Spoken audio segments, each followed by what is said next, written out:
अस्सलाम वालेकुम रहमतुल्लाह।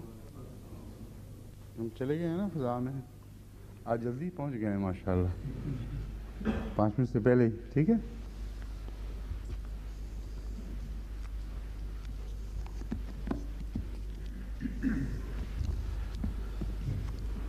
औज़ु बिल्लाहि मिनश शैतानिर रजीम, बिस्मिल्लाहिर रहमानिर रहीम।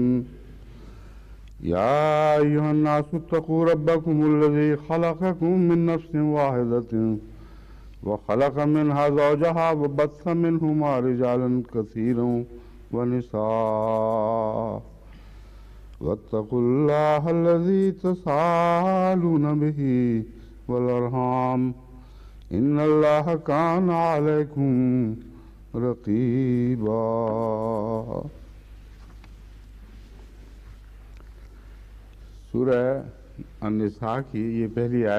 C'est le premier verset de la sourate An-Nisa. Et hier, j'ai présenté quelques points à ce sujet.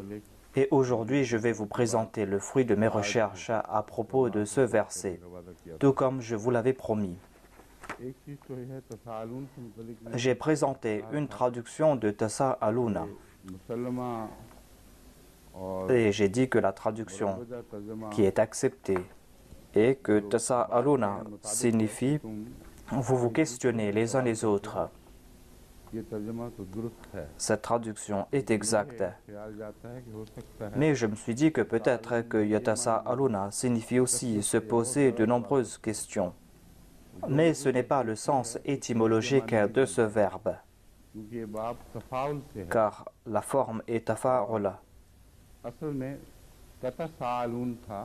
En fait, c'était tatasa'aluna. Et c'est une pratique dans la langue arabe que dans nombre de cas, on laisse tomber la première ta et cela se transforme en tasa'aluna pour faciliter la prononciation. Et tasa'aluna signifie vous vous questionnez.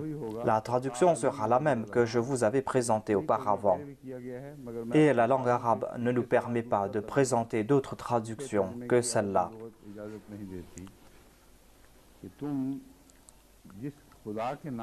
À savoir que vous vous questionnez les uns les autres concernant ce Dieu en qui vous avez cru. Ensuite, il est dit Arham. Sachez que Arham a une grande importance dans ce contexte. J'ai déjà évoqué l'importance d'Arham. Arham est important car grâce à ce moyen, on arrive à établir des liens de parenté dans le monde. Et cela ne peut se faire sans l'entremise de la mère. Un père ne peut procréer tout seul.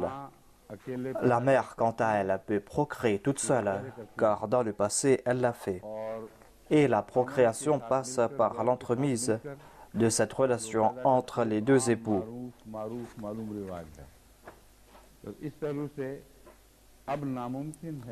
Ainsi donc, il est impossible maintenant que d'établir des liens de parenté sans passer par la mère.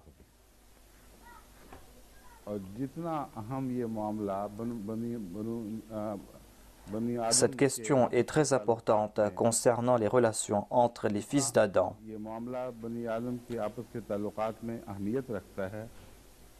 De même, il y a cette relation importante entre vous et Dieu.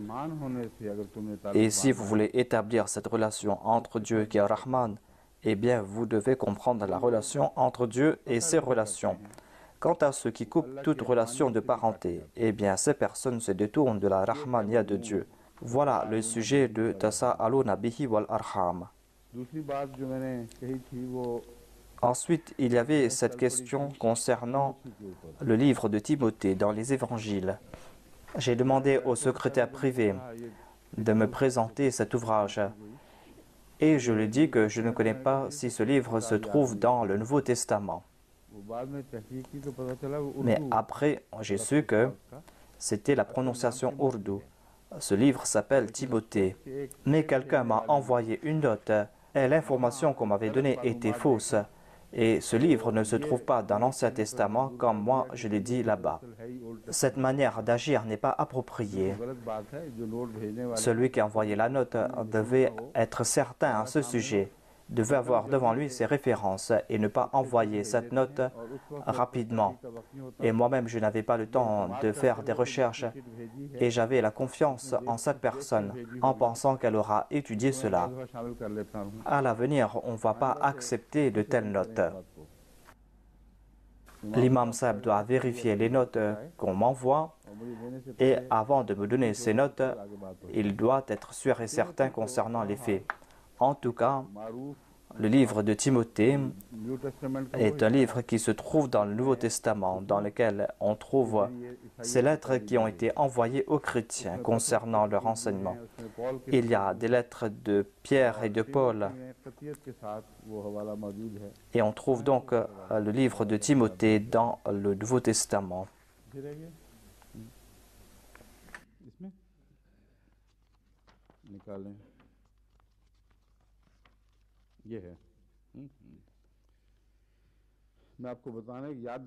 Je veux vous faire un rappel concernant la question d'hier. Et j'ai demandé au secrétaire privé de me présenter une référence de l'Ancien et du Nouveau Testament.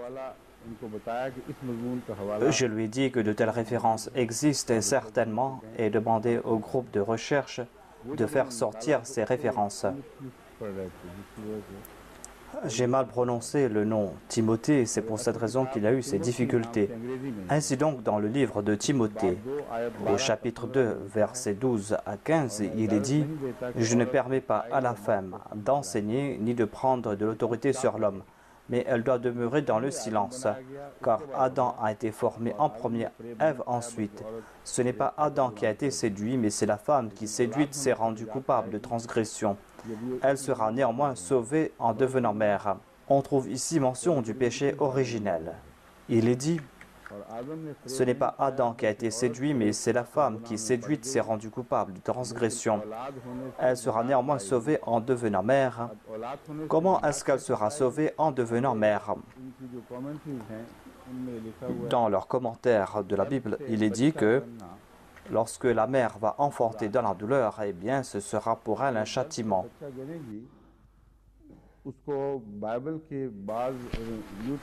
Le Nouveau Testament n'a pas évoqué cela comme un châtiment,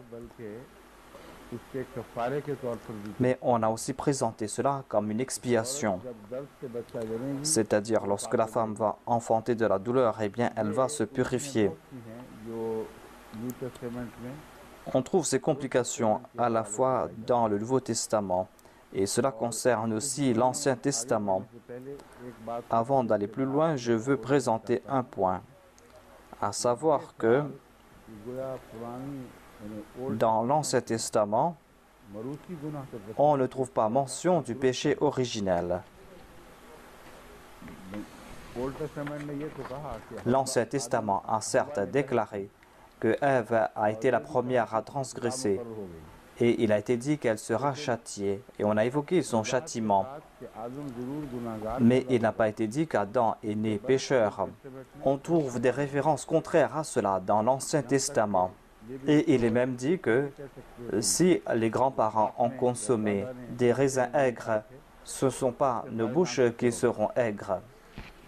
L'Ancien Testament donc ne présente pas cette question du péché originel. Là-bas, il est tout simplement dit que c'est Ève qui a commis le péché en premier et que Adam a été créé en premier. C'est Saint Paul qui a présenté avec véhémence cette question du péché originel. Et les philosophes pauliens ont fait tellement de bruit à ce sujet, comme si cela fait partie du christianisme maintenant. Le christianisme ne peut être séparé du péché originel. C'est pour cette raison que lorsque le Messie premier l'Islam a fait des débats avec les chrétiens, eh bien, il a parlé à propos du péché originel. Et il a déclaré que si l'être humain peut avoir le salut par un moyen quelconque, eh bien, l'homme n'aura pas besoin de quelqu'un qui va lui accorder ce salut. quelqu'un qui va servir d'expiation. Et les chrétiens disent que l'homme ne peut pas avoir le salut car l'homme est né pécheur. Ses parents ont commis le péché, c'est-à-dire Ève a commis le péché, Adam a commis un péché, et ces péchés ont été transférés dans leur sang. La Bible a aussi déclaré que ne croyez pas que vos richesses et que vos sacrifices pourront vous laver de vos péchés. Pour cela, vous aurez besoin de cette expiation, de celui qui est immaculé. C'est son sang qui pourra vous purifier de vos péchés. Voilà donc l'importance de ce débat, à savoir que le Nouveau Testament a attribué certaines choses à l'Ancien Testament, des choses que la Bible elle-même est en train de démentir. Lorsqu'on commence à interpréter un incident quelconque, eh bien, il y a différentes possibilités que l'on pourra présenter. Mais le christianisme s'est corrompu par la suite. Et dans ce christianisme, cette croyance s'est ancrée avec vigueur. Je ne sais pas si Jésus-Christ lui-même a déjà évoqué le péché originel.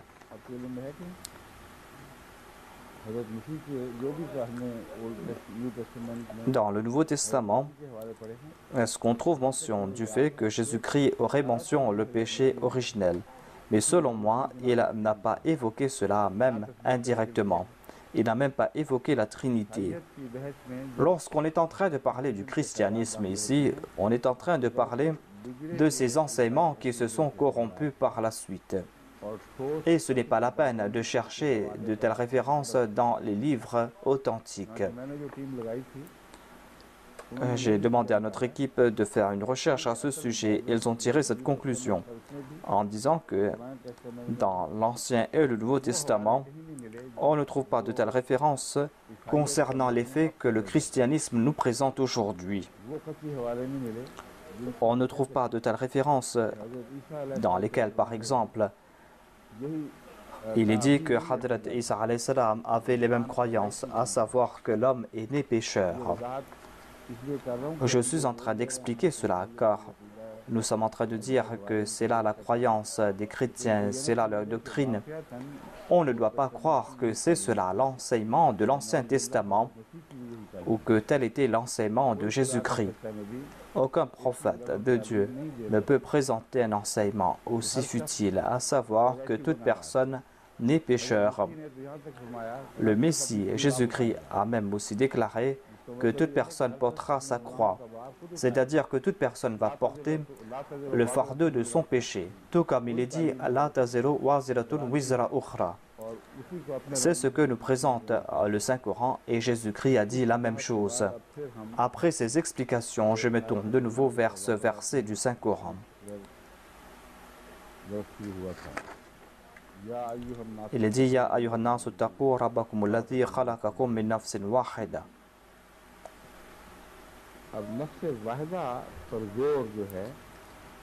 Pourquoi est-ce qu'on a mis de l'emphase sur la nafs wahida? Avant de me tourner vers ce verset et ses commentaires, je vais vous présenter quelques commentaires des exégètes et quelles sont leurs pensées à propos de ce verset.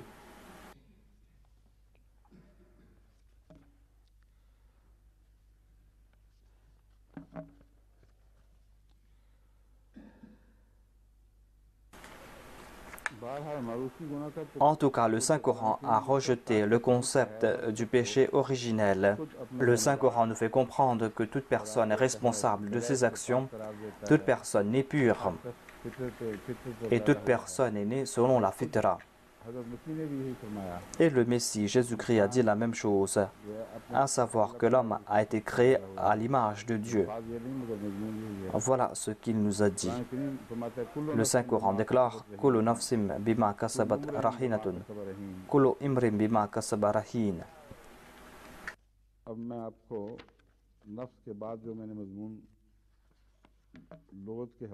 Je dois vous présenter quelques points concernant le terme « nafs ». हल्की हो चुकी है, अब ज़ौज की है, ठीक है।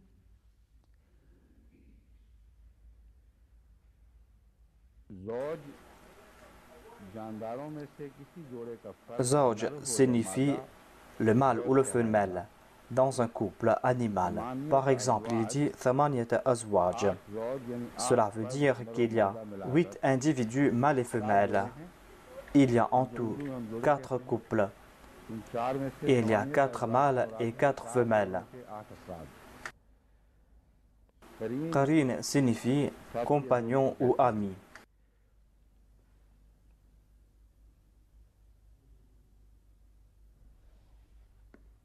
Dans le Saint-Coran, il est déclaré फीहा मिन कुल्ले فَأَنبَتْنَا فِيهَا مِنْ كُلِّ زَوْجٍ كَرِيمٍ.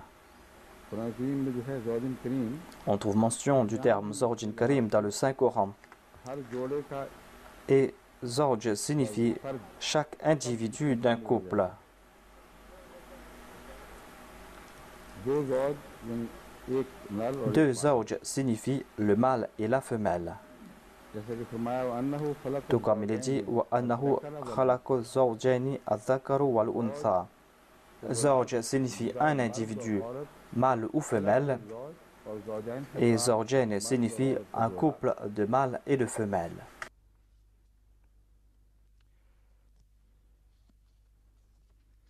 Nous disons que chaque chose a été créée en paire.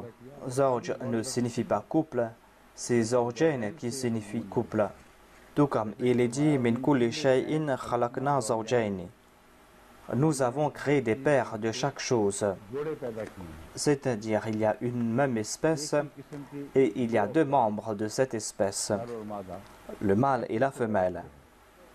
ये जो आयत करीमा है ये Ce verset du Saint-Coran सिर्फ जिंदगी ne concerne pas uniquement la vie, मुर्दा चीजों mais cela concerne aussi les choses inanimées. Creation है उसमें Dans la création, partout, il y a des couples. सब atomic particle Même dans des particules subatomiques, il y a des paires.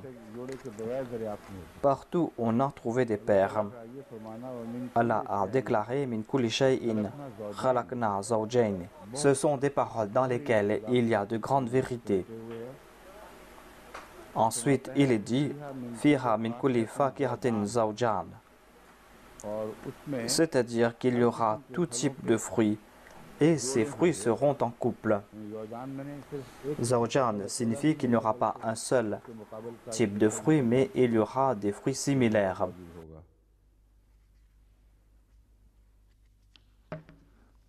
इस बहस काफी Donc je vais arrêter les explications à ce sujet. हवाले से कसरत से हैं। Il y a nombre de références à ce sujet. Dans le Saint-Coran, il est déclaré وَإِذَا النُّفُوسُ زُوِّجَتْ. जब नफूस ज़ुव्वे Quand les nufus seront zuwijat, c'est-à-dire seront mis en couple, et l'on pense de ces nufus qui appartiennent à la même espèce. वो अपनी अपनी जिन्स में उनको इकट्ठा किया जाएगा। यहाँ Ici, il n'est pas question de deux. ज़ुव्वेजा का मतलब Zuwijat signifie जिन्सों के साथ que les membres de la même espèce seront ensemble. और आज Il y a par exemple aujourd'hui des eaux, उनकी पेशगोई भी et cette prophétie s'est réalisée dans ce verset.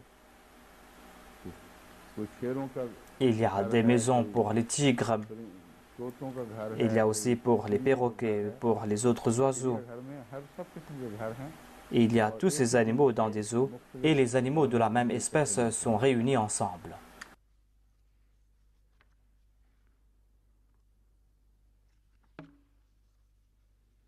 और कुरान करीम की सिवा किसी किताब में Et seul le Saint-Coran a évoqué cette prophétie, आइंदा ज़माने में à savoir qu'à l'avenir, on va réunir les animaux par rapport à leur espèce. जिन्सों के मुताबिक इकट्ठा किया जाएगा।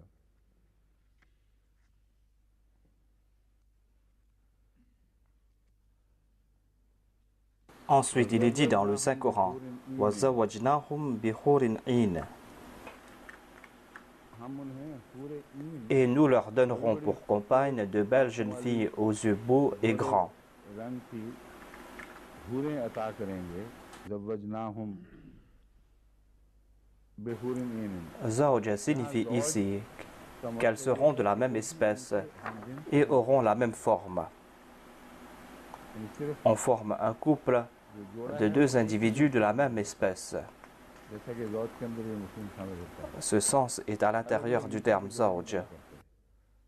तो हूरिन इन के साथ ज़ौज करना Il y a deux points que vous devez comprendre en ce sens. अव्वल ये कि हूर Tout d'abord, सिवा नहीं, Hur n'est pas au féminin. बल्कि मुज़क्कर और मुअन्नस दोनों माने Hur peut s'appliquer au masculin comme au féminin.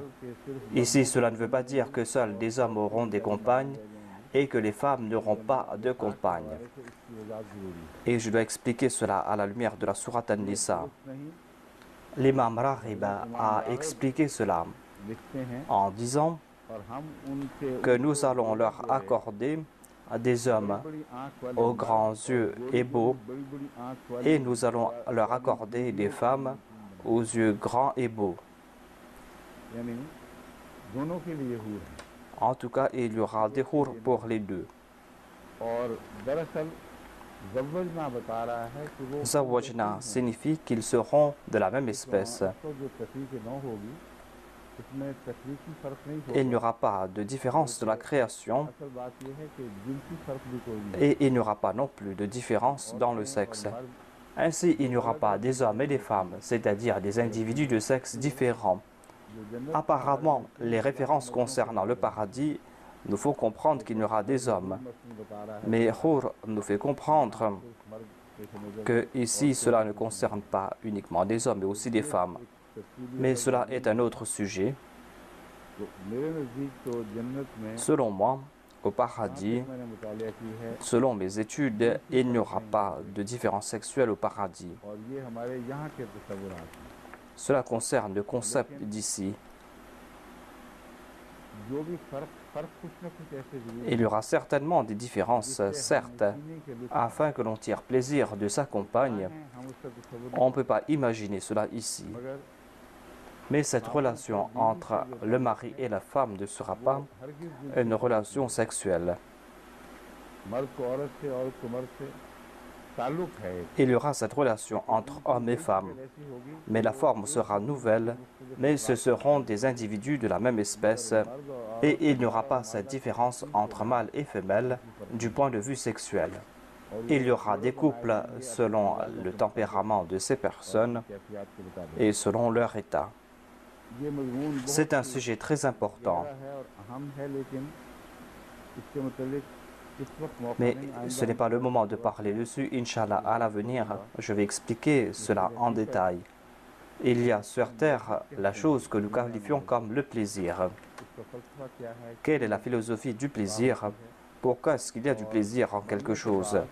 Et si après la mort, l'on ne reçoit pas les mêmes choses, eh bien d'où va venir notre plaisir? कैसे मिल सकती है C'est un sujet très vaste par rapport à ce que nous dit le Saint-Coran et par rapport à la nature humaine. C'est un sujet qui est très vaste et je vais expliquer cela plus tard. Je ne fais que donner quelques indications à ce sujet.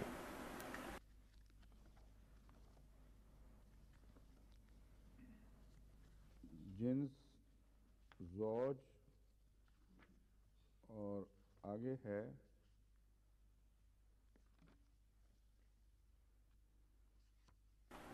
अरहाम Il y a des explications concernant le terme al-arham. मराते वमरातुन रुहूमुन तश्तकी रहमहा वमिन्हु मिन्हु तोईर अर्रहमो लिलक़राबत लिकौनहिम खारिजीन मिन रहम वाहिदतिन Cela a trait à l'utérus de la femme. अरहाम La femme qui souffre de l'utérus est qualifiée de ruhum. कहा जाता है क़राबतदारों के लिए Pour les proches, on utilise le terme raham दिया गया है parce que tous sont sortis du même ventre. एक ही रहम से पैदा हुए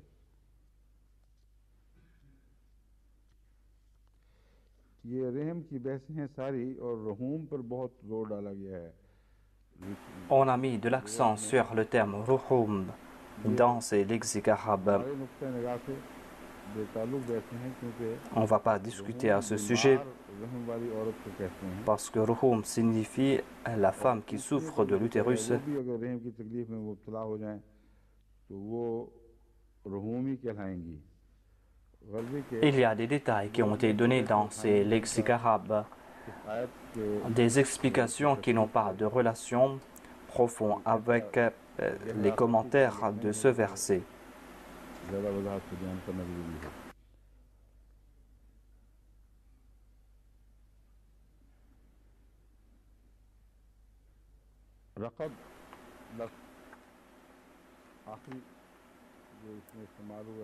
Il y a le mot raqab qui a été utilisé dans ce verset.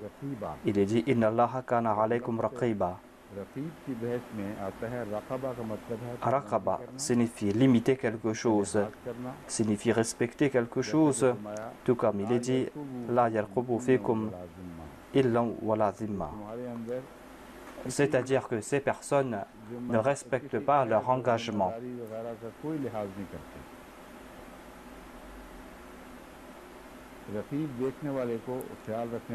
Raqib signifie celui qui s'occupe de quelqu'un. Raqaba signifie le coup. Il est dit par exemple Fadarbir riqab, frapper les coups de quelqu'un. Et Raqaba signifie aussi les hommes, au sens métaphorique.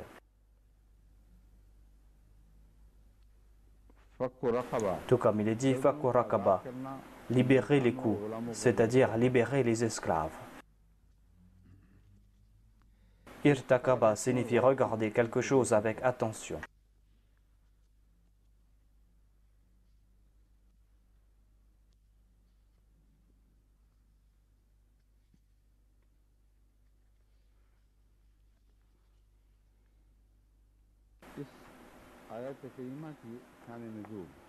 Il y a maintenant des discussions concernant le but de la révélation de ce verset ou le Shan Nuzul.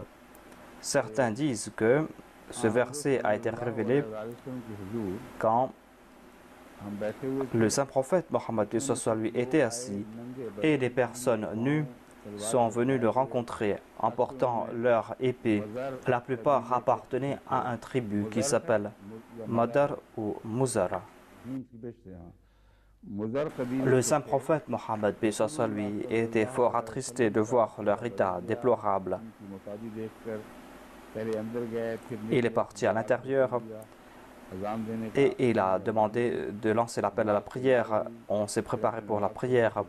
Le saint prophète a dirigé la prière et par la suite il a prononcé un sermon. Et il a récité ce verset. On veut nous faire croire que ce verset a été révélé au même moment. Et c'est pour cette raison que ce verset a été révélé. Mais c'est un verset qui a plusieurs sens très profonds. Et ce verset a une relation avec les versets précédents ainsi que les sourates précédentes. Et cela concerne la naissance de l'homme.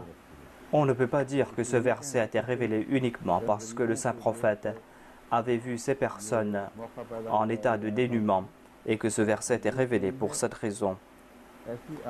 On doit comprendre ces hadiths. Ces hadiths, nous faut comprendre que certains de ces versets ont été révélés dans des situations particulières.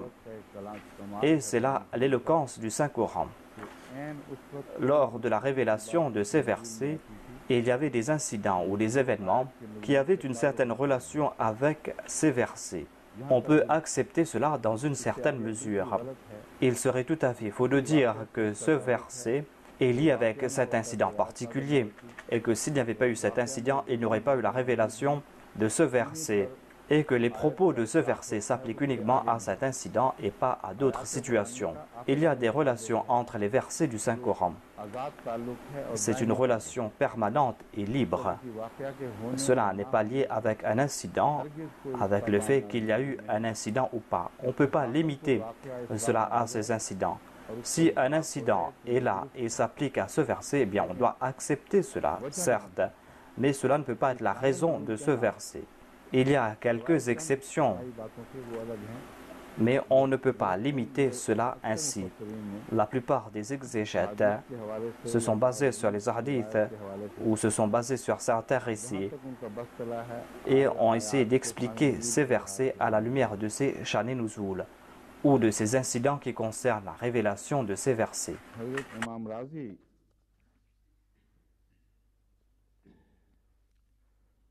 Hadrat Imam Razi a évoqué le début de ce verset en disant Ya ayyuhal nasu taqu rabbakum. ये जो आगाज है Il déclare que देखते हैं कि सूरह le début de cette sourate est similaire à un verset de la sourate Hajj. इन दोनों के दरमियान मालूम होता है Et il dit qu'il y a une relation entre ces deux versets, car ces deux sourates débutent avec le même style. La sourate Nisa est la quatrième sourate du Saint-Coran et Allah a déclaré que vous devez faire preuve de taqwa. कि मबदा आगाज खल्क Et la taqwa est le but de la création de l'homme. तकवा की तकवा अख्तियार करने की Voilà donc la sagesse derrière la taqwa.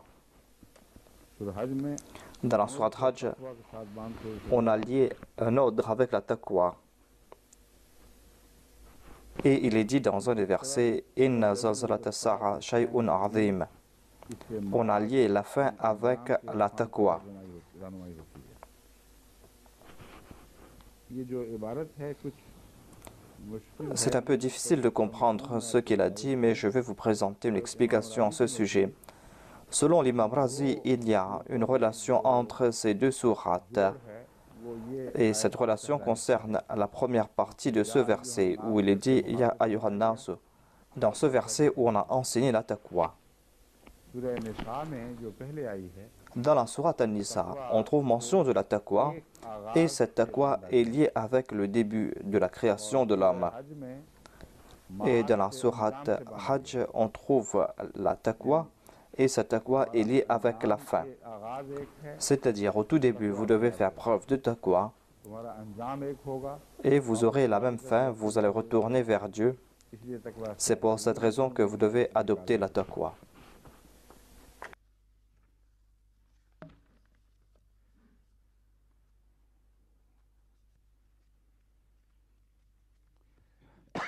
अब रहा आदम के मुतल्लिक Que doit-on dire à propos d'Adam? ख्यालात का इजहार कुरान करीम J'ai déjà présenté mon point de vue concernant ce que je pense à propos d'Adam à la lumière du Coran et de la science. में सब Mais la chose la plus difficile pour les exégètes sont les déclarations bibliques.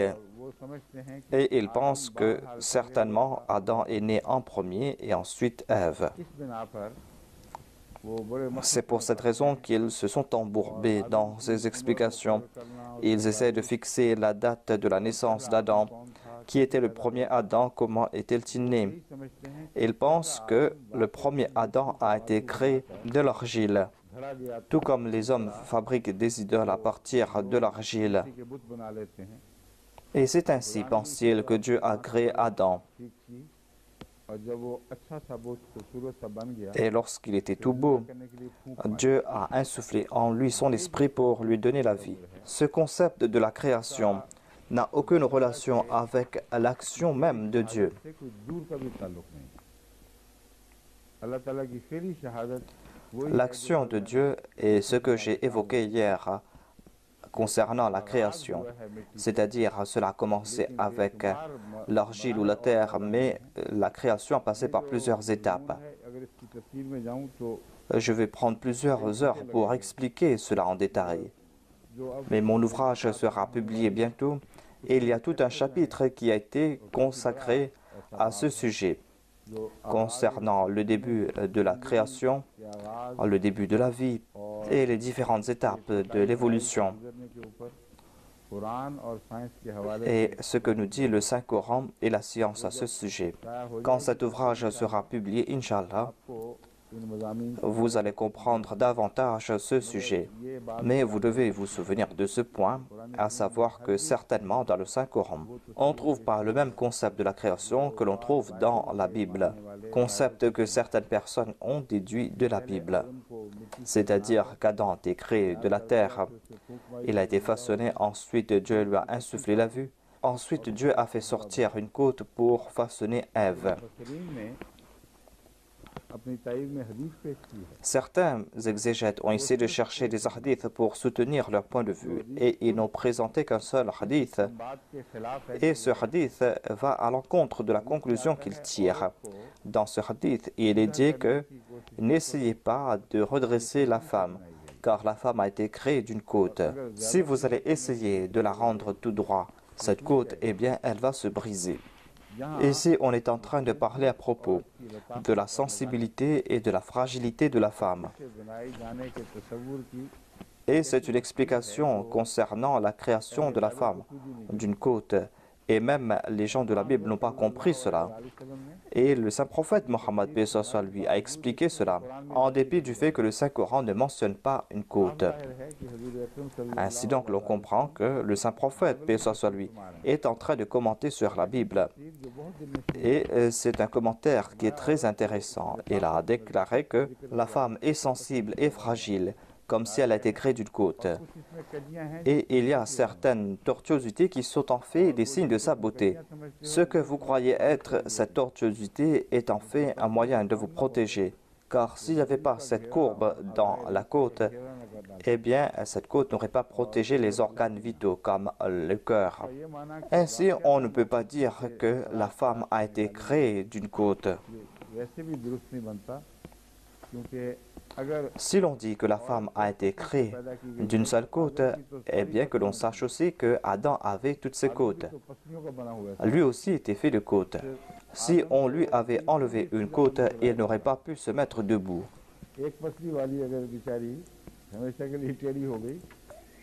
Monsieur le médecin avait compté le nombre de côtes que nous avons. On a en tout 24 côtes. Ainsi, si on avait enlevé une côte, il y aurait une en moins. Mais en tout cas, nous voyons que toutes nos côtes sont là. Celui qui a 24 côtes est encore plus tortueux. Et les femmes aussi ont 24 côtes. Donc, on doit comprendre l'essence de cela. Il y a certaines subtilités que l'on doit comprendre. On ne peut pas prendre cela au pied de la lettre, car sinon on va porter atteinte aux paroles de Dieu et aux paroles du prophète. En ce qui concerne l'âge de la terre, eh bien, avec la création d'Adam, qui a été mentionnée dans ce verset, les ulémas ont présenté plusieurs de leurs concepts. Certains ont déclaré que cela date de 7000 ans, que le monde date de 7000 ans. Et ils disent qu'il y a une période très courte entre la création d'Adam et la période du saint prophète Mohammed sallallahu alayhi wa sallam. Cela a été mentionné dans un hadith et l'exemple que l'on a donné est la différence de temps entre le matin et la prière d'Asr. Selon ce hadith, il est dit que le saint prophète Mohammed lui est apparu à l'heure d'Asr. Grâce à cela, l'on comprend la période qui s'est écoulée avant lui. Si on accepte ce calcul, eh bien, il y a eu une période entre 5000 à 7000 ans avant l'avènement du saint prophète Mohammed lui. C'est-à-dire que le saint prophète est né 5000 ans après la création et les 2000 ans qui restent sont à l'instar de ces 2 heures avant le coucher du soleil. Mais ce hadith n'a pas de relation avec des faits réels. Tout comme l'ont compris ces ulémas, le saint prophète Mohammed lui n'a pas déclaré que le premier Adam a été créé 5000 ans auparavant ou avant lui. Et ils disent aussi que le saint prophète est apparu à l'heure d'Asr et que le monde est sur le point d'arriver à sa fin. Ce hadith nous explique cette évolution dans le domaine de la religion. Cela concerne cette évolution dans le domaine de la religion qui débute avec l'apparition d'Adam, lui qui a été choisi comme le Khalifatullah. Après ce Khalifatullah est apparu le saint prophète Mohammed lui à l'heure de la prière d'Asr. Et après la prière d'Asr, le soleil commence à se coucher. Et c'est cela le déclin final.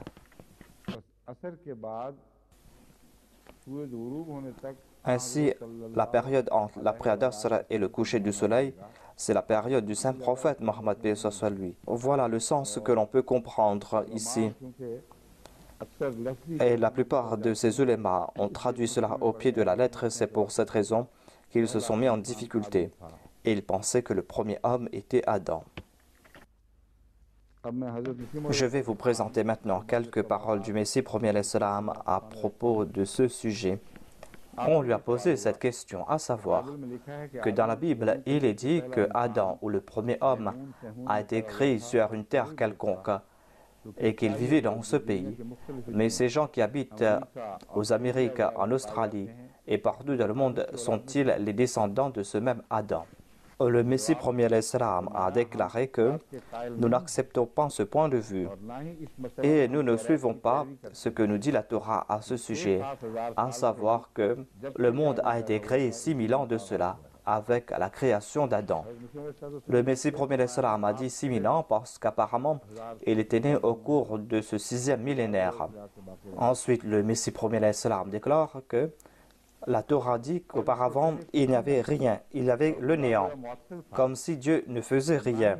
Nous n'acceptons pas non plus le fait que tous les hommes qui sont ici sur Terre et qui se trouvent dans les différentes parties de la Terre sont les descendants de ce même Adam.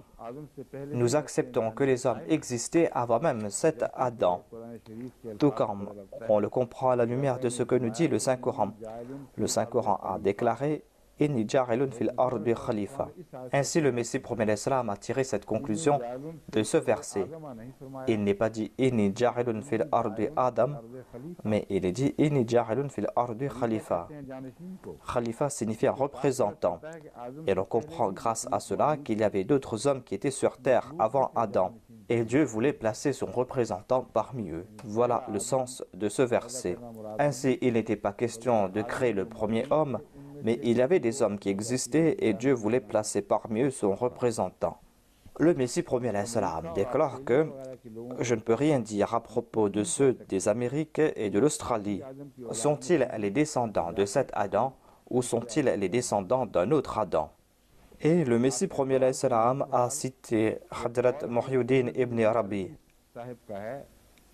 Ibn Arabi a déclaré que j'étais parti pour accomplir le Hajj, le pèlerinage, et là-bas j'ai rencontré une personne que je pensais être Adam. Je lui dis, est-ce que tu es Adam? L'autre a répondu que de quel Adam es-tu en train de parler? Il y a eu plusieurs milliers d'Adam qui sont passés. C'était là un rêve de Ibn Arabi. Et le Messie premier l'Islam a présenté le même point de vue que j'ai présenté hier, à savoir que la création de l'homme a débuté bien longtemps auparavant. La question de la création de l'argile date de plusieurs milliards d'années. Et l'espèce humaine elle-même, telle que nous la connaissons aujourd'hui, date de plusieurs centaines de milliers d'années.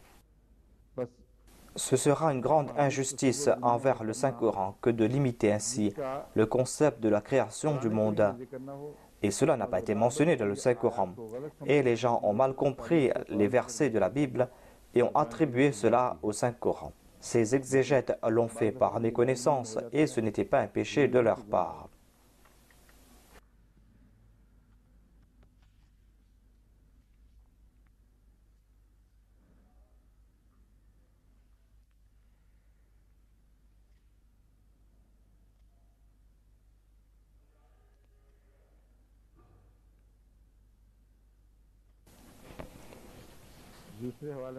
Ensuite, il y a un autre hadith du saint prophète Mohammed, paix soit lui, dans lequel il déclare que, tout comme il y a eu un Adam au tout début, ainsi à la fin il y aura un autre Adam. Si l'on dit que l'âge du monde ressemble à une journée, eh bien le saint prophète Mohammed, paix soit lui, est apparu à l'heure de la prière d'Asr, selon un hadith.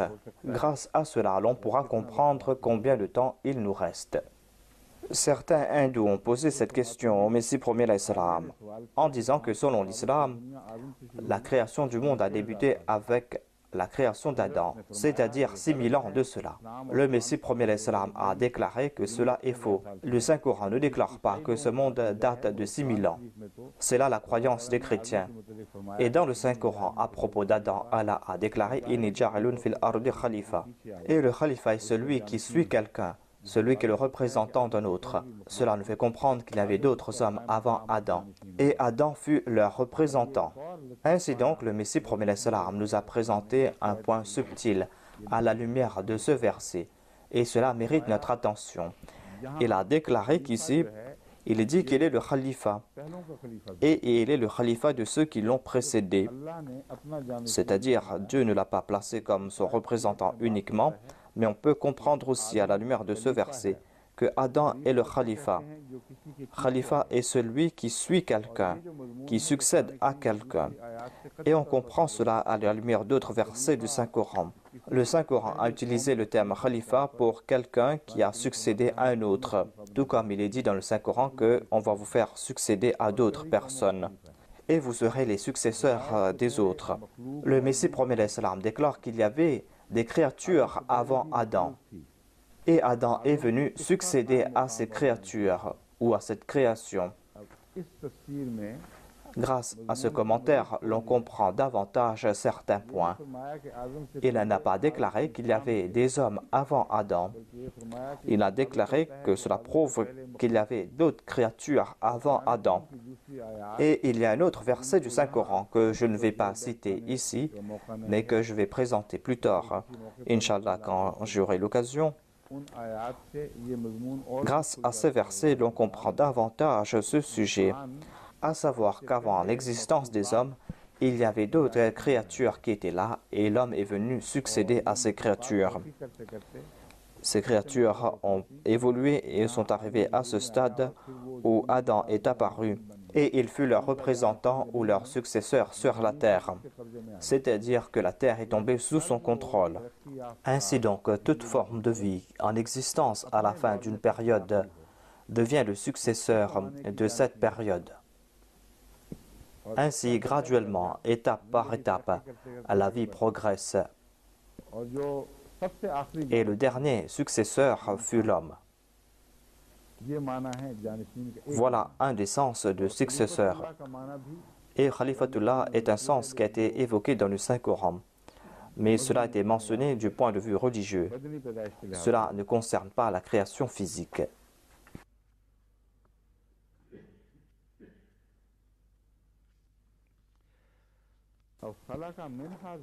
Ensuite, il est dit khalaqa minha zawjaha dans ce verset et le pronom ha est au féminin dans ce verset. Et tous les exégètes n'ont pas pris en considération cela et ont appliqué ha à Adam. Tout cela parce que la Bible a dit que l'on a créé Adam en premier. Alors que si ce verset du Saint-Coran concernait la création d'Adam, eh bien, s'il devait mentionner Adam, ce verset, le Saint-Coran aurait dit minhu, le pronom ho au masculin qui va s'appliquer au nafs. Et selon l'usage arabe, le terme nafs peut être au masculin comme au féminin. Si c'était le masculin qui était en question, eh bien le Saint-Coran aurait pu dire minhu. Mais le Saint-Coran n'a pas dit minhu, mais a déclaré minha. Il n'a pas déclaré nafsin wahidin, il a dit nafsin wahidatin. S'il était question ici d'Adam, eh bien on aurait dû trouver nafs wahid. On n'aurait pas trouvé nafsin wahidatin.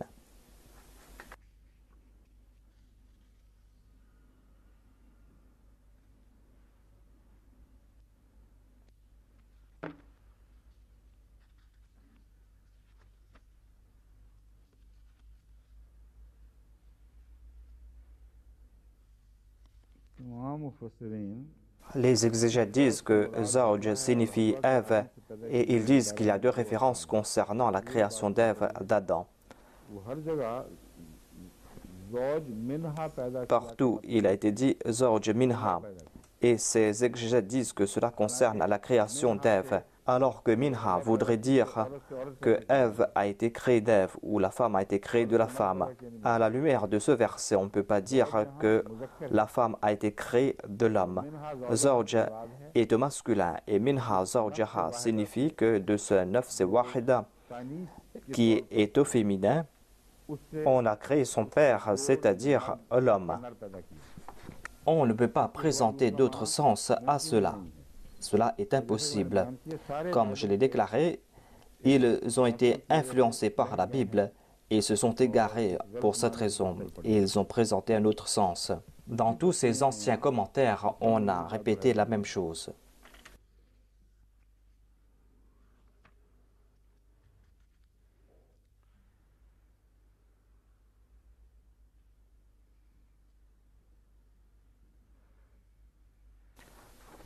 Hadrat Imam Bakr a rejeté ce point de vue, à savoir que Ève a été créée d'une côte d'Adam.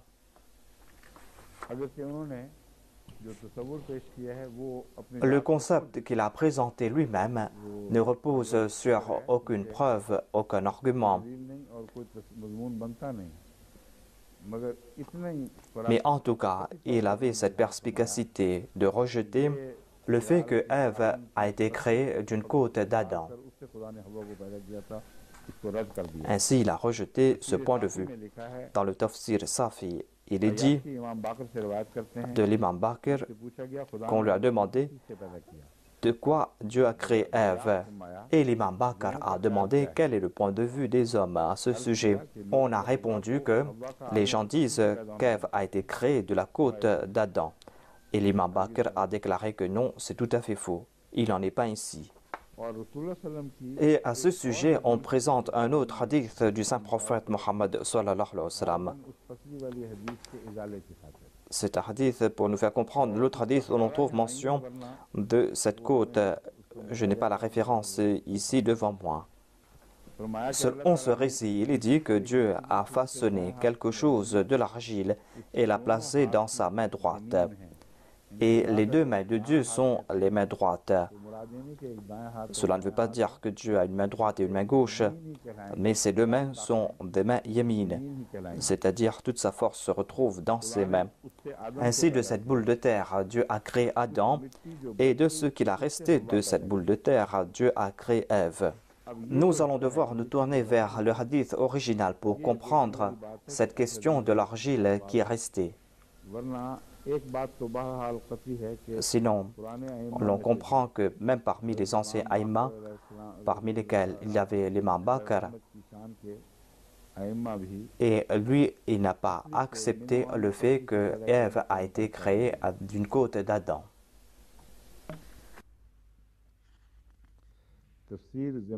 Nous allons nous tourner vers le tafsir al-Kashaf de Zamakhshari.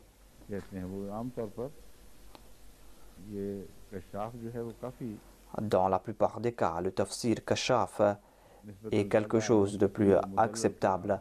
Les faits relatés dans ce tafsir sont plus logiques.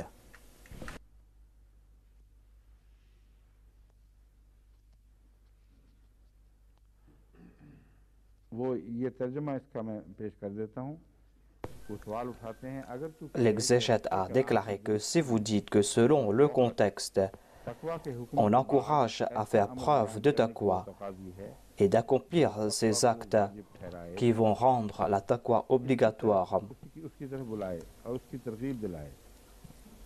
comment le fait que tous soient créés d'une seule âme peut rendre obligatoire la taqwa, demande-t-il. Voilà la question qu'il a soulevée, mais on n'a pas mentionné la création de l'homme et de la femme séparément. En tout cas, il a parlé de la nafs wahida et non pas de la création d'Adam.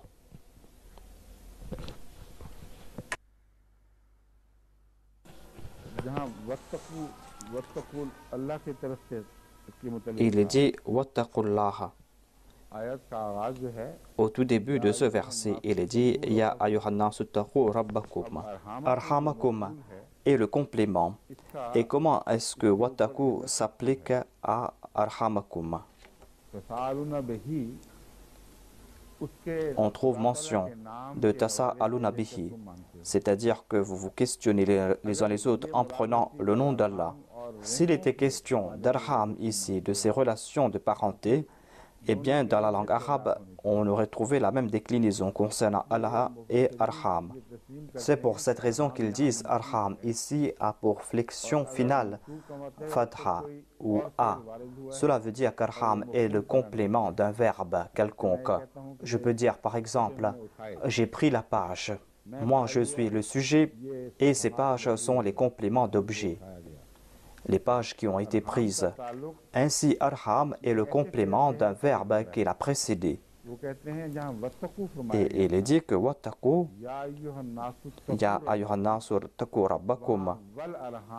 On devait trouver war alham aussi, c'est-à-dire craignez Allah et craignez aussi les arham, ou soyez empreints de taqwa concernant les arham ou les relations familiales. Et l'imam Razi a écrit à ce sujet que la plupart des exégètes disent Wattakul arham, c'est-à-dire ne brisez pas les liens de parenté, c'est-à-dire qu'on ne doit pas couper les liens de parenté. Certainement, l'on doit craindre Dieu et les sens sont très vastes, mais craindre les liens de parenté signifie ne pas couper des liens de parenté. Car si vous allez agir ainsi, vous allez attirer la colère de Dieu. Tous les autres exégètes, à l'instar de Mujahid, de Qatada, de Suddi,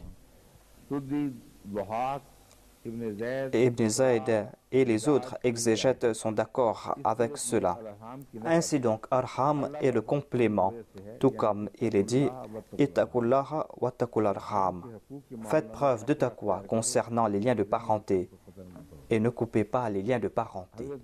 Hadrat Muhyiddin ibn Arabi a déclaré à ce sujet que la taqwa a 4 aspects et il a commenté à ce sujet la taqwa qui concerne les prophètes, qui concerne aussi les prophètes et les walis. Cela n'a aucune relation avec le sujet d'aujourd'hui. Dans le tafsir de Kashaf, il est dit que c'est à propos d'Arham qu'on a dit d'adopter la taqwa. Et c'est à ce propos que l'on se pose des questions. Ainsi donc, quand on dit Tasa'aluna bihi wal arham, il est dit que l'on se pose des questions concernant ces liens de parenté.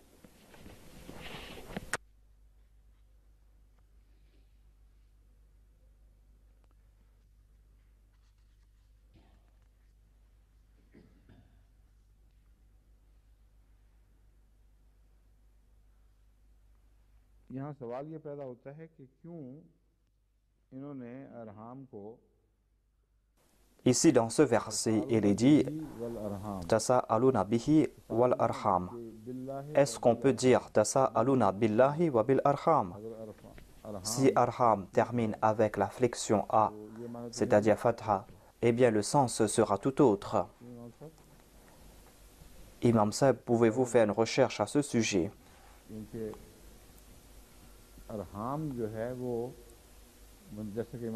Tout comme l'a déclaré l'imam Razi, on dit qu'Arham termine avec un fatha, la flexion A. Ainsi, comment pourra-t-on dire que Tasa Aluna s'applique à Arham?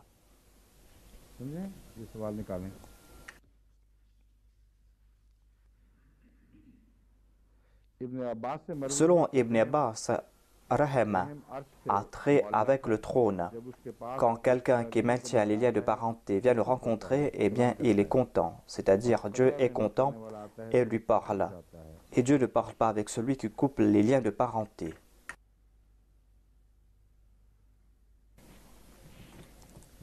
Selon le tafsir Bahri Muhit, on a présenté cette traduction.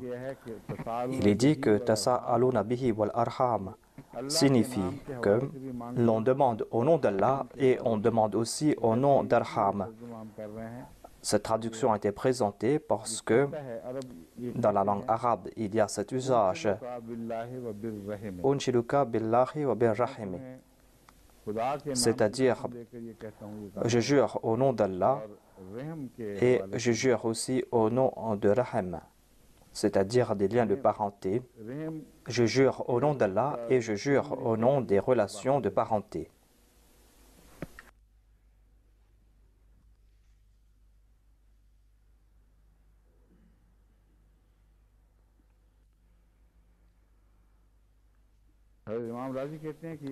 L'imam Razi a déclaré que ce verset concerne Allah. Ici, on ne trouve pas mention de Rahim. Ils disent que le terme Rahim ici est le complément d'objet du verbe taqwa. Tasa'aluna signifie demander au nom d'Allah. Le saint prophète Mohammed paix soit lui a déclaré que vous devez répondre à celui qui vous demande quelque chose au nom d'Allah. Il n'est pas dit ici que vous devez répondre à celui qui cite les liens de parenté.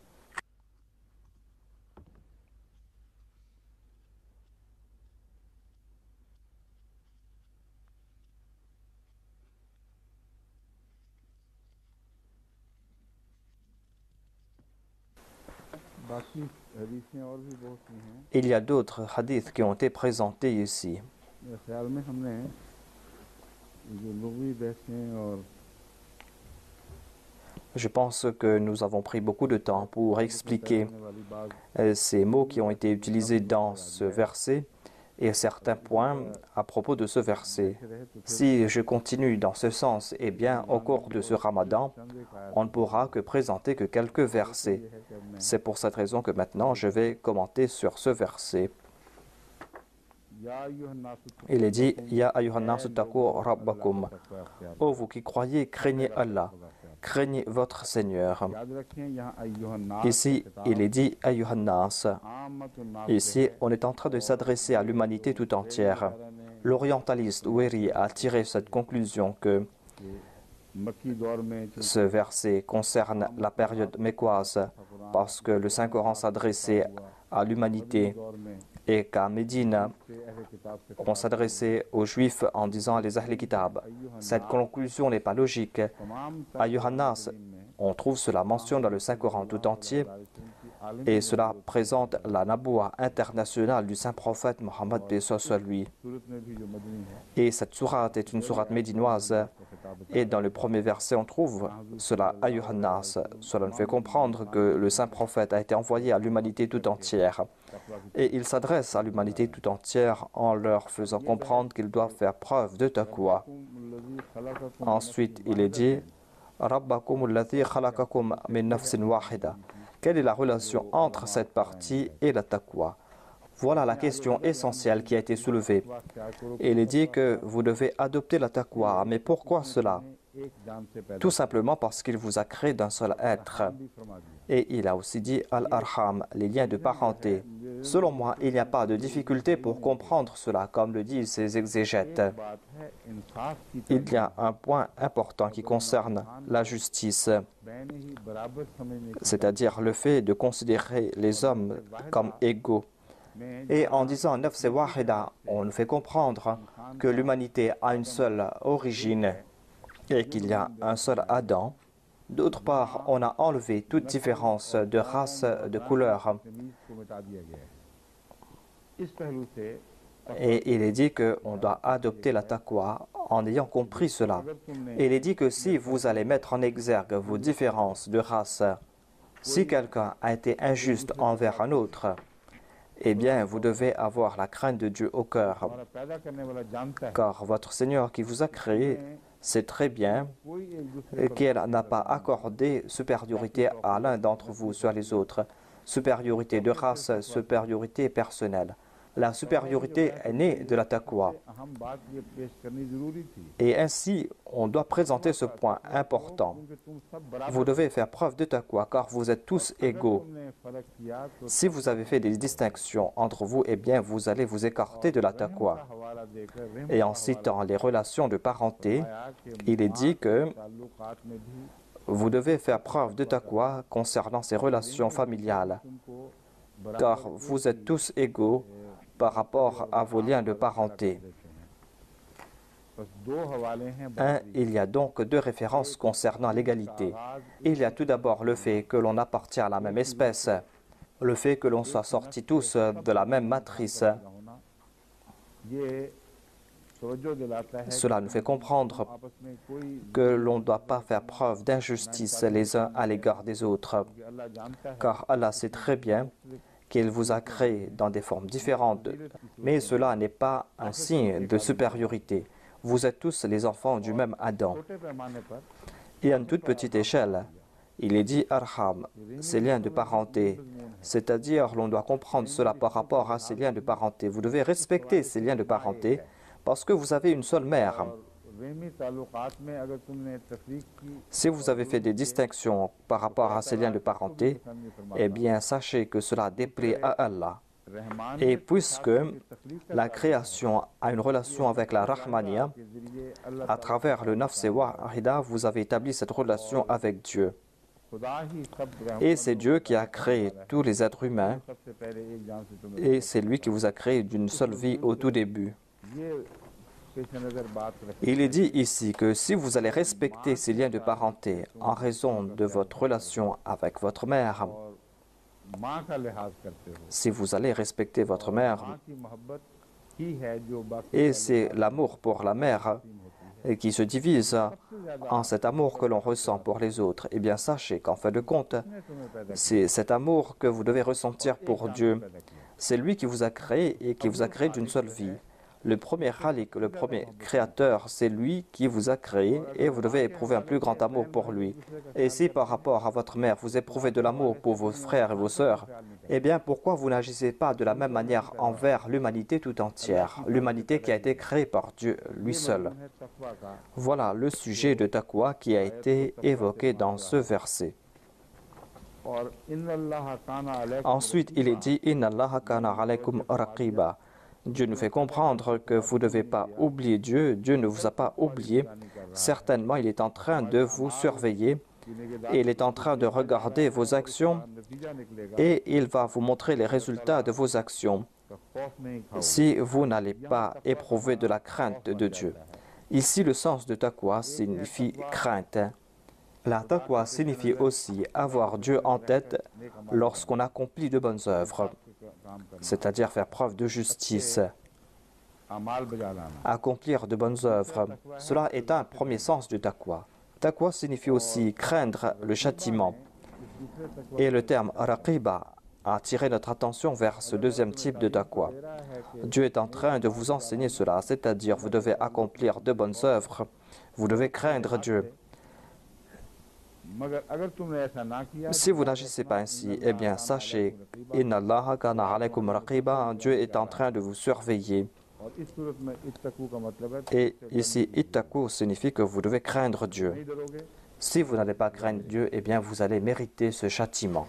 इससे अगली आयत है Il y a le prochain verset dans lequel il est dit वआतुल यताम Wa atul yatama amwalahum वला ततबदलु wa la tatabadul khabitha bit-tayyib वला ताकुलु अमवालहुम wa la takulu amwalahum ila amwalikum innahu kana hubban kabira.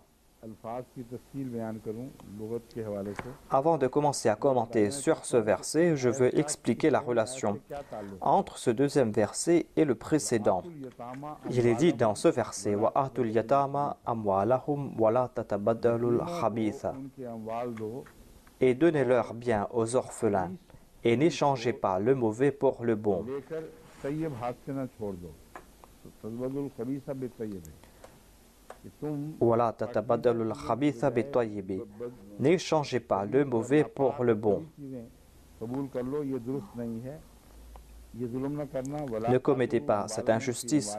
Wala ta'kalu amwalahum ila amwalikum. के साथ मिलाकर ना Et ne dévorez pas leurs biens en les mélangeant avec les vôtres. Assurément, c'est là un très grand péché. अब ये तभी सवाल उठता है कि इस पहले La question est, quelle est la relation entre le verset précédent et ce verset? Pourquoi est-ce qu'on a changé de sujet? के जैसा कि पहले मैं खोल चुका हूँ Tout comme je l'ai expliqué auparavant, जंग के ces versets concernent les situations qui peuvent naître après une guerre. इस्तेमाल Ces versets pallient à ces difficultés qui peuvent naître suite à une guerre. रब टूट Après une guerre, il n'y a plus de relation. दुश्मनियां पैदा होती हैं Il y a de l'inimitié à l'égard des autres. ये कई किस्म के खौफ Et le croyant passe par de grandes difficultés. एक दूसरे से मिल- Et il est important de se soutenir les uns les autres en tant que croyants. जो दूसरे मज़ामीन बयान हुए हैं वो ज़िमनी हैं मगर ताल्लुक ये है असल में तो। Voilà donc la relation entre ces sujets qui ont été évoqués. Il y a un aspect secondaire à ce propos, mais il y a quand même des relations entre ces versets. उनमें रस्मों में या Ainsi donc, il y a des relations très fermes entre ces versets du Saint-Coran, comme des anneaux d'une même chaîne. Et des fois, il est difficile d'avoir tout cela en tête au même moment. Et on peut se demander pourquoi est-ce qu'on a évoqué ce sujet ici. मैंने कायम कर दिया था J'ai déjà établi cette relation avec le sujet précédent. इसका मजमून आपको ये समझाया Et je vous ai expliqué le terme rabeto. कर रहा है Le Saint-Coran est en train de nous avertir en disant que खातिर जहाद के lorsque vous allez accomplir le djihad pour la cause de Dieu, पहुंचे हैं vous allez subir des pertes. के ताल्लुक में तुम्हें मुतनब्बी किया Et on vous avertit concernant vos relations avec les autres. उस तरफ से जो खतरात हैं उन Il y a certains dangers qui peuvent venir de la part des autres. तुम अंदरूनी तौर पर तुम्हारी आजमाइशें हैं Et vous serez peut-être éprouvé en votre fort intérieur. दूसरे से काटेंगे Et ces épreuves vont vous séparer les uns des autres. Et maintenant, on est en train d'évoquer ces sujets, c'est-à-dire ces épreuves. On est en train de vous présenter ces épreuves et vous enseigner comment passer ces épreuves avec succès. Comme je l'ai dit, il y a le terme rabitu. Rabitu signifie respecter les liens de parenté, c'est-à-dire respecter vos liens de parenté, et vous devez aussi vous liguer contre le mal, tous ensemble.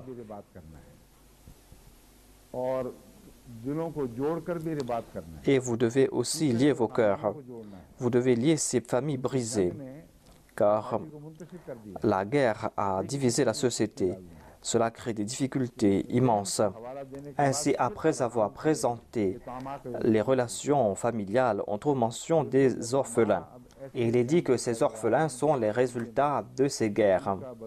Et il est dit, apparemment, ils n'ont pas de soutien, ils n'ont pas d'héritier non plus. Dieu nous fait comprendre que c'est lui leur soutien. Dieu vous a créé, vous, ainsi qu'il a créé ces orphelins. Votre vie a débuté de la même manière. Ensuite, il est dit que les parents de ces orphelins sont décédés, le père peut être décédé, mais ces relations familiales existent toujours. Vous devez respecter ces liens de parenté. Si le père n'est pas là, eh bien Dieu est là.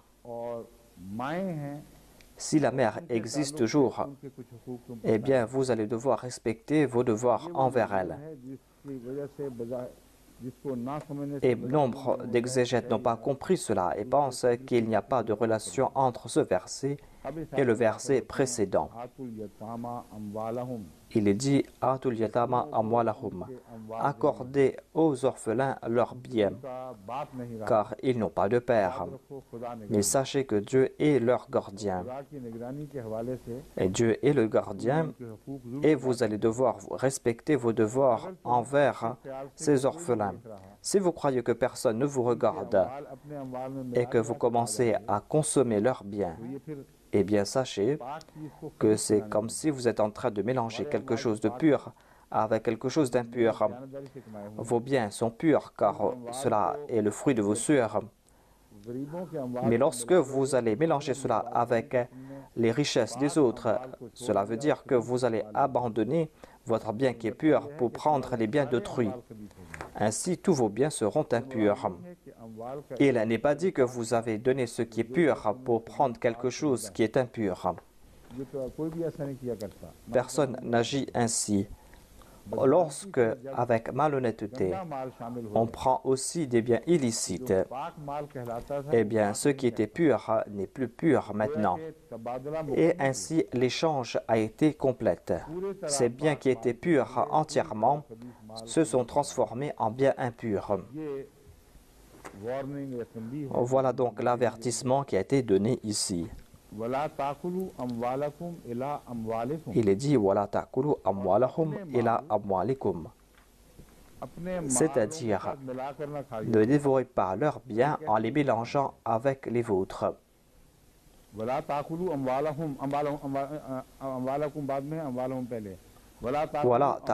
amwalahum ila amwalikum, et ne dévorez pas leurs biens en les mélangeant avec les vôtres.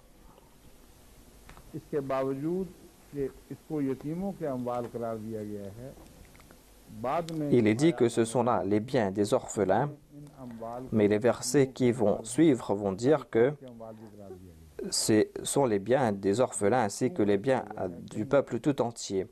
Pourquoi est-ce qu'il est dit que leur bien vous appartient à vous aussi? Si c'est le bien national, eh bien vous pouvez consommer leurs biens. Mais le Saint-Coran a expliqué cela petit à petit.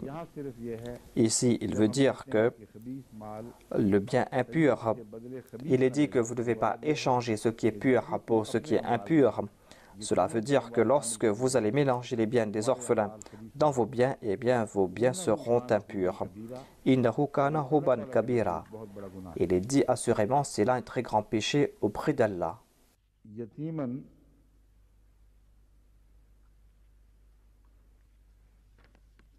On connaît quel est le sens du terme yatiman. जिसको हम यतीम समझते हैं जानते हैं Yatim signifie orphelin की हालत का नाम युत्म है et l'état de l'orphelin est yutm. हाँ अगर हैवानों को माँ से अलग कर दिया Si on sépare les animaux de leur mère, में उसके लिए भी eh युत्म bien, का इस्तेमाल on utilise le terme yutm dans la langue arabe.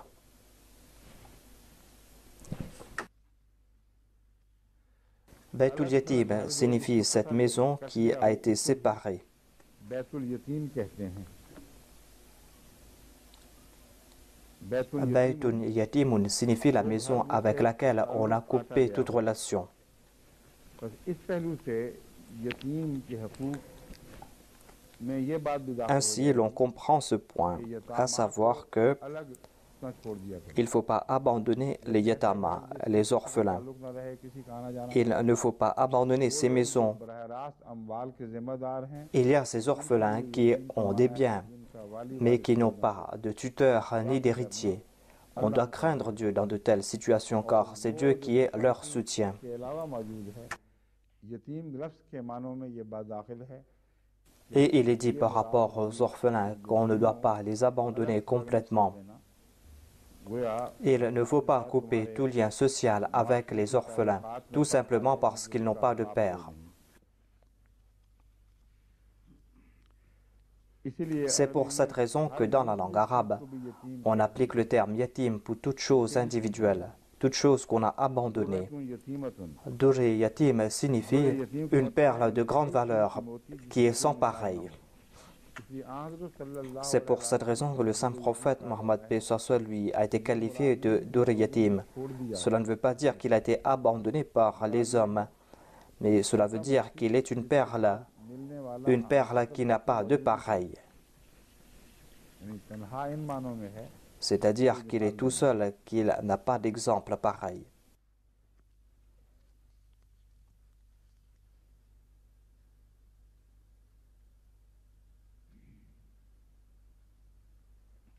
लिसान अरब Dans le dictionnaire Lisanul Arab, युतुम सुस्त on a déclaré que yutum signifie la paresse. युतुम है इसमें सुस्त रवि है और इससे यतीम निकला है Et le terme yatim a été dérivé de cela.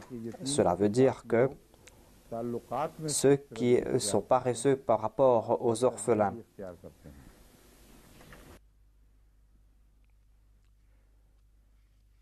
अलहूब जिसको जिसको हम Al-Hub a été traduit comme इसका तर्जुमा péché ici. कहते हैं ये दरअसल वाशत Hub signifie la sauvagerie. वल वाशत Al-ithmu wal-wahshatu, c'est-à-dire le péché et la sauvagerie. अन्नकराओ वलहूबो ए अलवाशतो इस पहलू से इस आयत में एक और माने भी पैदा हो जाते हैं Ici, on n'a pas utilisé le mot général qu'on utilise pour décrire un péché, इसमें वो इस्तेमाल mais on a utilisé le terme hub. Et dans ce contexte, huban kabira signifie que c'est une monstruosité.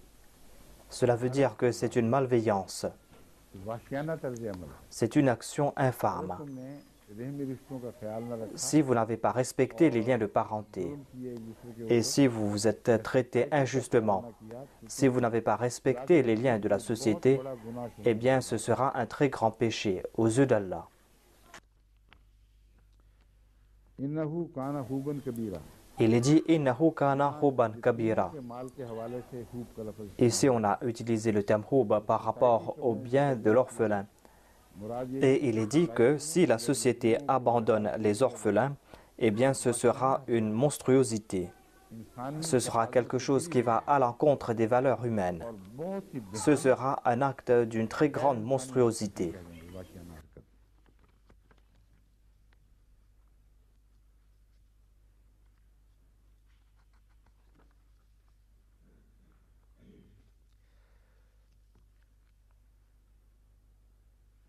कहते हैं अलहूब अल हुज़्नो Selon l'usage du terme hub dans la langue arabe, il est dit que hub signifie aussi la tristesse.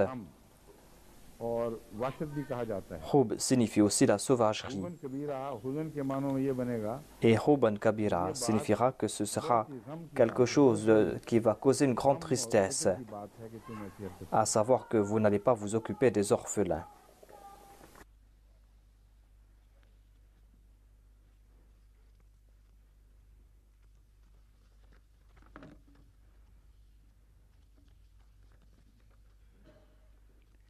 ये सारी लुगमी वैसे हैं जो बहुत लंबी चला दी हैं।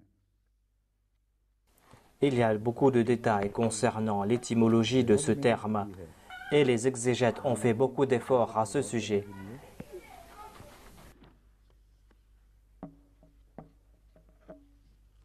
एक Il y a un point qui est très important de présenter ici. यतीम लफ्ज़ का इतलाक किस मुद्दत तक इंसान पर होता Jusqu'à quel point s'applique le terme yatim à une personne? है। इमाम राजी ने L'imam Razi a soulevé cette question हज़रत इब्न अब्बास से एक खत के et जरिए on avait पूछा गया posé cette question à Hadrat Ibn Abbas, c'est-à-dire quand termine cette période de l'orphelin. Il a déclaré que cela débute quand on voit les signes de la maturité. बाद रवायत में है कि आदमी Selon un autre récit, il est dit que lorsqu'on commence à avoir une barbe, on n'est plus un orphelin. इब्न अब्बास कहते हैं कि यतीम Ibn Abbas a déclaré que le terme yatim s'applique lakh पाता रहेगा jusqu'à l'âge de la maturité. जाहिर न हो। ये जो लफ्ज़ पुख्तगी है ये इसलिए है कि Quran Le Saint-Coran a évoqué cela en disant que l'on doit retourner aux orphelins leurs biens lorsqu'ils atteignent l'âge de la maturité et lorsqu'ils sont doués de bon sens, lorsqu'ils ont cette expérience. अपने फैसले खुद C'est-à-dire que ces personnes peuvent prendre des décisions de leur propre chef, ces personnes peuvent utiliser à bon escient leurs richesses et leurs biens et peuvent protéger aussi leurs biens. Ils ont compris comment utiliser leurs biens. Ainsi, on ne peut pas dire qu'on n'est plus orphelin lorsqu'on a une barbe. Pour la femme, cela ne peut pas s'appliquer lorsqu'elle commence à avoir ses règles. Mais cela a trait à l'intelligence de l'orphelin. शामिल फरमा दीजिए।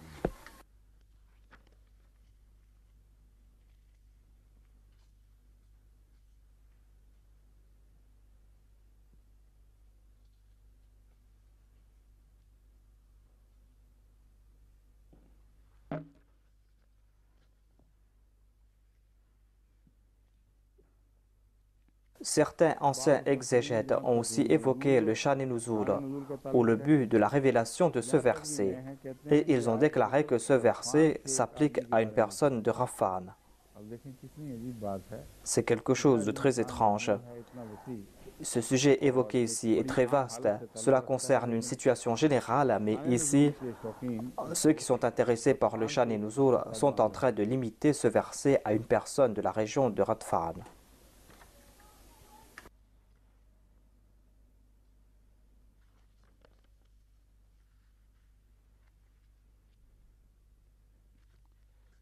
मैंने कहा इस वक्त मुझसे मेरे साथ बैठ के ये जो Ainsi, je ne vais pas répéter le même sujet que je trouve dans les notes concernant l'étymologie de ce mot. तैयार किया था कि La dernière fois aussi, je n'ai pas présenté tout cela. इससे मुझे निकालना पड़ Et रहा है। maintenant, je dois chercher mes notes. कोई नई बात आ Peut-être que je vais trouver quelque chose de nouveau. वहाँ On doit mettre des signes sur les places que je dois évoquer. सिर्फ उसी बात पे आगे जिक्र करके आगे चले जाएं। Sinon, quand je commence à présenter ou à lire cela, तो हर तस्वीर je constate qu'il y a la même chose qu'on a répété, quelque chose que j'ai déjà dit auparavant.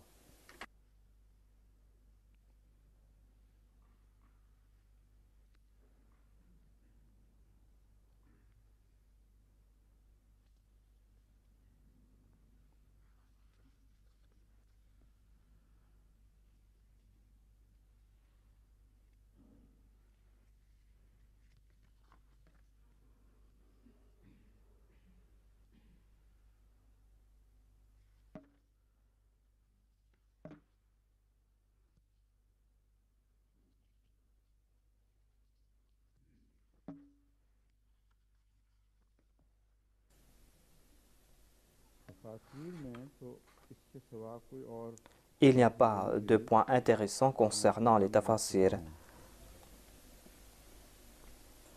Pour le dars de demain, Inch'Allah, je vais enlever ces notes où il y a ces répétitions, afin que je ne perds pas votre temps au cours du dars. आपका वक्त ज़ाया ना हो।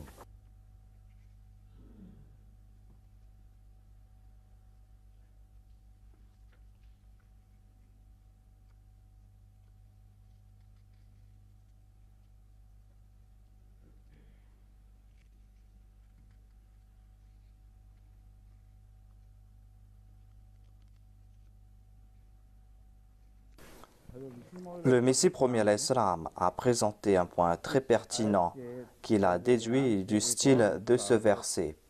अरफाना निकाला है। आप फरमाते हैं Il déclare, il est dit dans ce verset, wa atul yatama amwalahum wa la tatabadulul khabitha bit-tayyib. यहाँ मुराद ये है Ici, il est dit तू अच्छी चीजों de ne pas échanger ce qui est bien pour ce qui est impur. Voilà la déduction qu'il a tirée de ce verset. Alors que dans ce verset, il est dit que si vous consommez les biens des orphelins, les vôtres seront impurs. Le Messie premier alayhi salam est en train de présenter un fait général ici. Il déclare tout comme il est illicite de s'approprier des biens des autres, de même, il est interdit de vendre quelque chose qui est défectueux ou de prendre quelque chose de bien à la place de quelque chose qui est mauvais. Ainsi, le Messie premier alayhi salam a présenté des faits généraux concernant ce verset. Tout comme c'est un péché de consommer les biens des nôtres, de même il est interdit de vendre quelque chose de mauvais pour prendre quelque chose de bien. Si vous allez donner quelque chose de mauvais pour prendre quelque chose qui est pur et bien, vos biens seront impurs, car ce que vous avez pris a un lien avec ce que vous avez donné.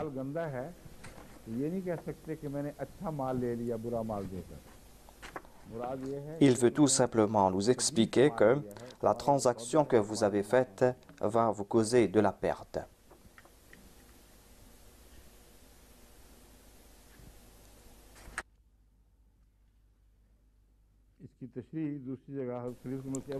Le premier calife a aussi commenté à ce sujet. Il a déclaré que leur bien vous est interdit, c'est-à-dire lorsque vous allez vous approprier de quelque chose injustement, eh bien cela va rendre ce bien illicite. Les biens des orphelins ne sont pas illicites ou impurs en soi. C'est l'appropriation injuste de ces biens qui rend ces richesses impures pour vous.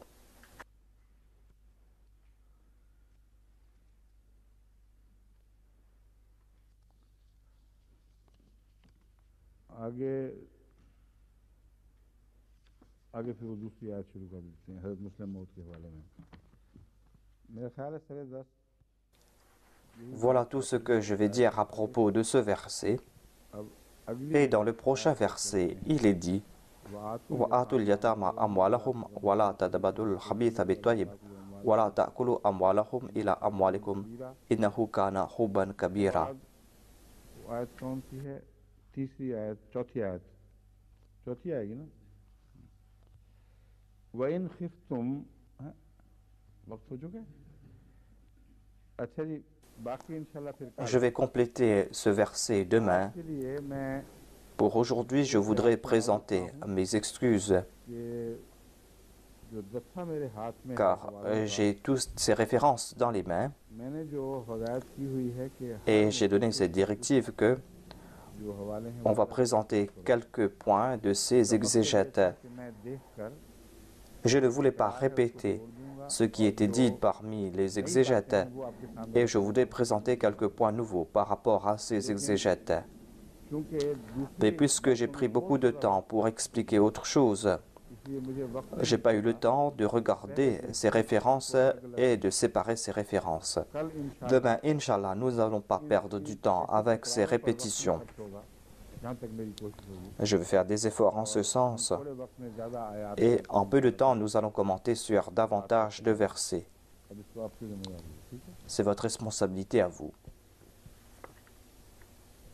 तो और बात तो नहीं थी जो मैंने कल कही थी कहने वाली और रह गई बात Est-ce que je devais mentionner un autre point? वो तिमोथी का हवाला हो Il y गया avait cette question de हाँ Timothée. एक और बात मैंने कही थी मगर उसके लिए अब Il y a un autre point que j'ai évoqué, mais je ne peux pas le mentionner aujourd'hui.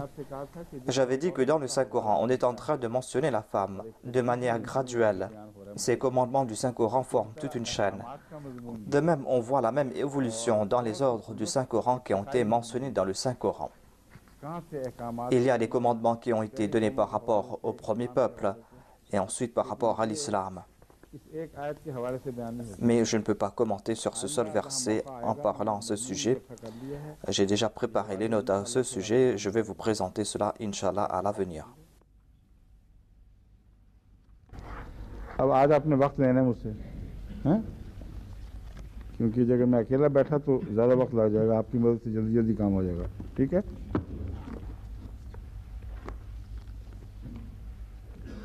अस्सलाम वालेकुम रहमतुल्लाह। अब हम इंशाल्लाह नमाज के लिए हस्ब साबिक सुनते हैं, पढ़कर मैं आ जाता हूँ। أعوذ بالله من الشيطان